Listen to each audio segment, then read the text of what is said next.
Assalamualaikum warahmatullahi wabarakatuh. Welcome back to my channel. Di video sebelumnya atau yang dulu, karena jarak upload yang sangat lama, ini tiba-tiba gabut dan ingin rekaman again. Kita membahas tentang bab mengapa diri ini mudah lelah, dan terakhir kita sampai di suka mendramatisasi masalah. Untuk memasuki pembahasan yang berikutnya, yaitu energi yang mubazir. Diri ini mudah lelah karena seringkali energi yang diri ini keluarkan mubazir, tidak menghasilkan apa-apa. Ya, contohnya boros energi sekaligus membuang-buang waktu, yang mengakibatkan kita mudah lelah, letih, dan capek, tapi tidak menghasilkan apa-apa. Coba kita renungkan aja sejenak, apakah kita termasuk orang yang sering melakukan hal-hal yang berikut ini? Pertama, apakah kita terlalu menguras energi sekaligus membuang waktu dengan cara berdebat yang tak ada ujungnya? Suka berdebat dengan orang lain, baik di dunia nyata maupun di dunia maya. Semua hal diperdebatkan yang tidak ada hasilnya, tidak ada habisnya. Dan celakanya, semua itu dipicu karena rasa iri, dengki, benci, ataupun dendam. Astagfirullah, na'udzubillah min dzalik. Itu kan sesuatu yang membuang-buang waktu dan memubazirkan energi kita. Tidak ada habisnya meladeni debat seperti itu.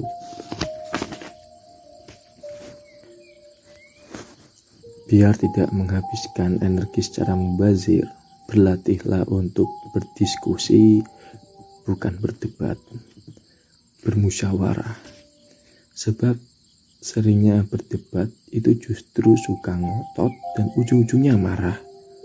Lebih parah lagi, sampai baku hantam. Kalau diskusi itu sharing ilmu, tukar pendapat, mencari solusi, dan bisa menambah ilmu baru. Jadi kalau di sini kita disuruh berhati-hati dan selalu waspada dengan jebakan perdebatan tersebut. Itu yang pertama, yaitu sering berdebat. Terus yang kedua, energi akan terbuang sia-sia kalau kita sering melakukan kesalahan yang sama. Ini yang salah, sering kita melakukan kebodohan yang sama, dan bahkan kita pun melakukan dosa yang sama. Dan parahnya, hidup kita akhirnya berputar-putar saja di dalam masalah tersebut. Persis seperti terjebak di pusaran tornado, muter-muter, lelah, tapi tidak beranjak kemana-mana. Bahkan satu dosa belum teristighfari, kita menumpuknya dengan dosa yang sama. Berulang-ulang seperti itu terus. Astagfirullahaladzim. Mari bermuhasabah lagi agar lebih teliti dalam setiap ucapan dan perbuatan. Kebodohan apa saja yang pernah kita lakukan, janganlah terulang lagi. Dosa-dosa kecil apa saja yang pernah kita kerjakan, jangan sampai dilakukan lagi. Bila perlu, beranilah untuk menghukum diri sendiri jika kita masih saja melakukan kesalahan yang sama. Di sini tuliskan seperti itu, tapi untuk menghukum diri sendiri masih belum pernah aku lakukan. Mungkin dari teman-teman pendengar bisa melakukannya. Hukuman yang positif seperti memberi makan 10 orang miskin apabila kita berani mengucap bohong. Membersihkan lantai masjid jika kita terlambat bangun subuh. Dan hukuman positif lainnya. Nah, hukumannya yang positif, tapi Itu yang dituliskan di sini. Bolehlah diagendakan. Next, yang ketiga adalah kita sibuk sekali dengan popularitas dunia sampai-sampai melupakan ridho Allah Subhanahu wa Ta'ala. Rasanya ingin sekali dipuji-puji manusia. Wah, jeks banget ini yang dulu. Sampai lupa jika ridho Allah Subhanahu wa Ta'ala adalah kunci bahagia yang sejatinya. Akhirnya kita merasa sungkan bila mengecewakan manusia, tetapi pada saat yang sama kita justru melupakan Allah Subhanahu wa Ta'ala. Contohnya begitu asyik mengobrol sampai lupa waktu sholat 5 waktu. Wah, itu yang sering. Solusinya utamakan hak Allah Subhanahu wa Ta'ala di atas hak makhluk lainnya. Jangan sampai menduakan Allah Subhanahu wa Ta'ala. Jika kita sengaja meninggalkan Allah Subhanahu wa Ta'ala, berarti kita setelah mengambil jalan kesia-siaan. Kejarlah ridha Allah, bukan ridho manusia, sebab Allah Subhanahu wa Ta'ala yang mampu memberikan semua kebutuhan kita. Dari Allah Subhanahu wa Ta'ala kita berasal, bersama Allah kita hidup, dan kepada Allah kita akan kembali. Wah, kok seakan-akan aku dakwah, tapi ya memang begitu dituliskan di sini. Tapi ya di logika ya masuk juga sih, harus mendepankan urusan sama Allah dulu sih. Tapi ya semoga kita bisa mengamalkannya di aktivitas-aktivitas kita setiap harinya. Next, number 4 is, ini yang bisa jadi paling sering dilakukan. Kita memikirkan sesuatu yang harusnya tidak kita pikirkan. Wah, bahkan memikirkan sesuatu yang berada di luar jangkauan dan kapasitas kita. Itu benar-benar akan membuat kita lelah sendiri.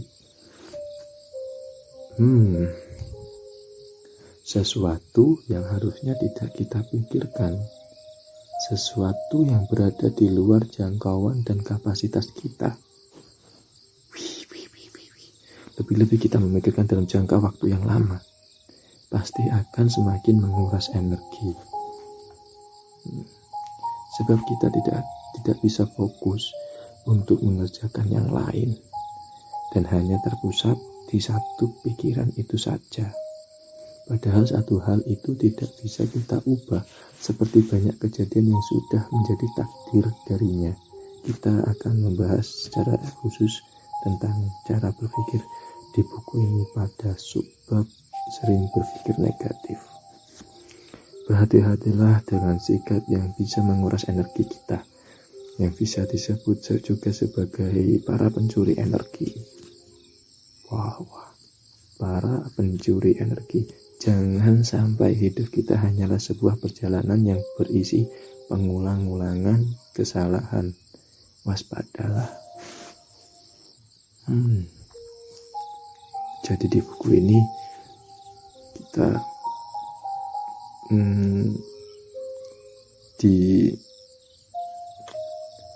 disuruh berhati-hati, disuruh untuk selalu always waspada. Karena di sini juga dituliskan oleh Anonymous, bad habits are like a comfortable bed, easy to get into but hard to get out of. Kebiasaan yang buruk itu sama seperti kasur yang empuk, mudah untuk membaringkan badan tetapi berat untuk meninggalkannya. Setuju. Itu yang sering memang. Kebiasaan yang buruk itu memang sulit untuk ditinggalkan, tapi mudah sekali untuk dilakukan. Oke, selanjutnya adalah setelah energi yang mubazir, di sini ada ambisius dan begitu rakus. Itu juga mudah untuk membuat kita lelah. Diri ini lelah. Ada kisah inspirasi di sini. Dulu kala ada seorang pemuda yang menemani perjalanan seorang ulama. Pemuda itu awalnya berniat menimba ilmu sekaligus menjaga sang ulama saat berkeliling dakwah. Pada saat istirahat, sang ulama membuka bungkus makanannya. Terlihat masih ada satu roti miliknya. Sang ulama yang alim itu memutuskan untuk mencari minum sebelum memakan rotinya itu. Tetapi alangkah terkejutnya sang ulama, karena satu-satunya roti yang ia miliki itu setelah raib. Si pemuda mengelak kalau dirinya yang telah memakannya. Tetapi sang ulama sebenarnya tahu jika pemuda itulah yang telah memakan satu-satunya roti yang dimilikinya. Sang ulama kemudian mengujinya dengan izin Allah Subhanahu wa taala, mengubah batu menjadi sebongkah emas. Dengan membawa emas itu, sang ulama berkata kepada si pemuda, "Emas ini akan aku bagi bertiga." "Untuk siapa saja?" kata si pemuda terus penasaran. "Untukku," jawab sang ulama, "untuk kamu, dan untuk orang yang memakan rotiku tadi," katanya si ulama. Mendengar jawaban sang ulama, hati si pemuda itu terpikat. Kalau ia mengaku, pasti akan mendapatkan 2 jatah emas tersebut, sebab dialah yang mengambil dan memakan roti tersebut. "Kalau begitu," kata si pemuda cepat-cepat, "aku mengaku kalau akulah yang memakan roti tadi. Apakah aku akan mendapatkan 2 jatah emas ini?" "Oh, tentu saja," jelas sang ulama. "Bahkan semua emas ini aku berikan kepadamu, tapi jangan mengikutiku lagi."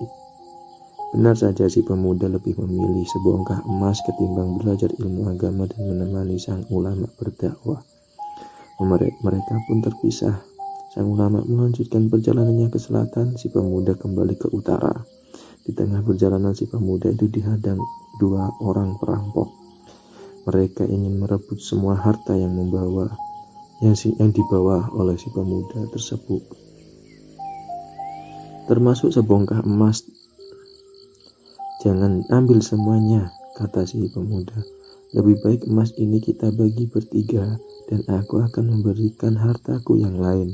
Rupanya si pemuda itu sudah punya rencana. Sebelum memberikan emas itu, dia menaburi roti-roti yang dimilikinya dengan racun. Kalau roti-roti dimakan para perampok itu, tentu saja mereka akan mati, dan sebongkah emas itu akan tetap menjadi miliknya. Tetapi para perampok pun sudah punya rencana lain, yaitu mereka tidak akan membagi emas itu dan akan membunuh si pemuda. Rencana pun berjalan. Si pemuda menyodori roti-roti dan minuman yang ia miliki kepada para perampok. Tersebab lapar, mereka pun dengan lahap memakan roti-roti itu. Setelah merasa kenyang, dengan begitu sadis mereka memukul dan membunuh si pemuda. Akhirnya pemuda itu menghembuskan nafas terakhirnya sembari masih memegang sebongkah emas tersebut. Begitu mau merebut emas itu, efek racun pun mulai bekerja. Kedua perampok itu merasa pusing, mual-mual, lemas, dan akhirnya mereka berdua pun pingsan lalu tewas. Mereka semua tewas dan tidak berhasil menguasai emas tersebut. Dan apa yang terjadi dengan emas itu?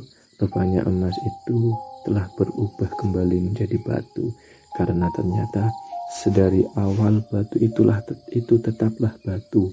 Hanya orang rakus saja yang melihatnya seperti bongkahan emas. Begitulah akhir dari kerakusan, kehilangan kepercayaan dari seorang guru, kehilangan ilmu agama, sampai-sampai kehilangan nyawa satu-satunya. Ambisi bila masih normal memang sangat bermanfaat untuk mengejar impian. Ambisi menjadikan seseorang bersemangat meraih cita-citanya.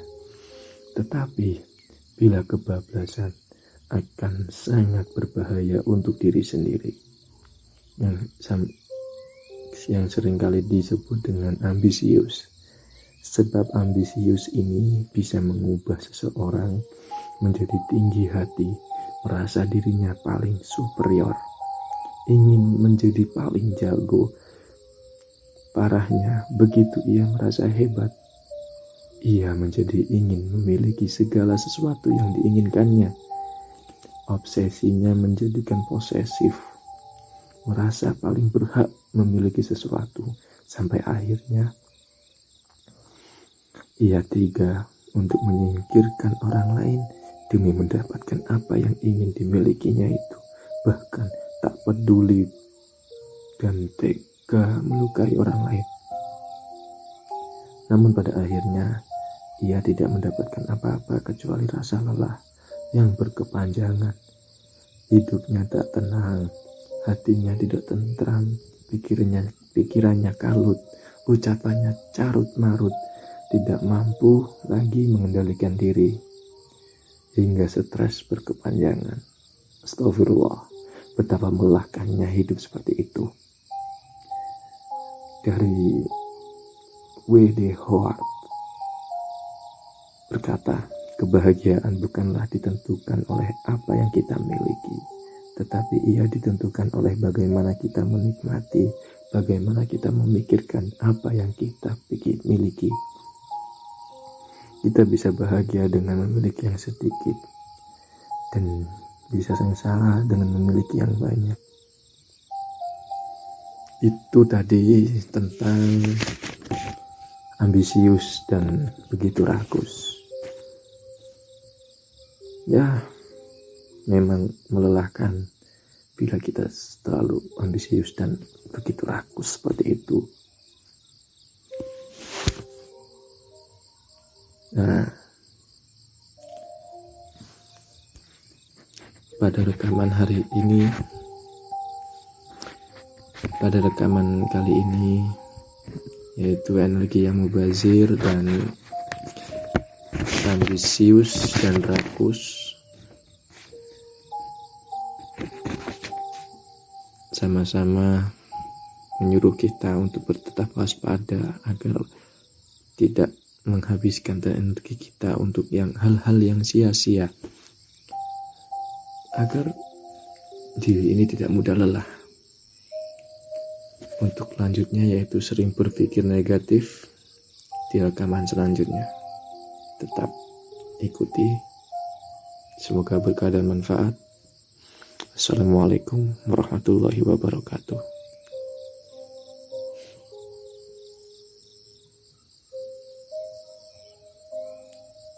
Come back to my jail.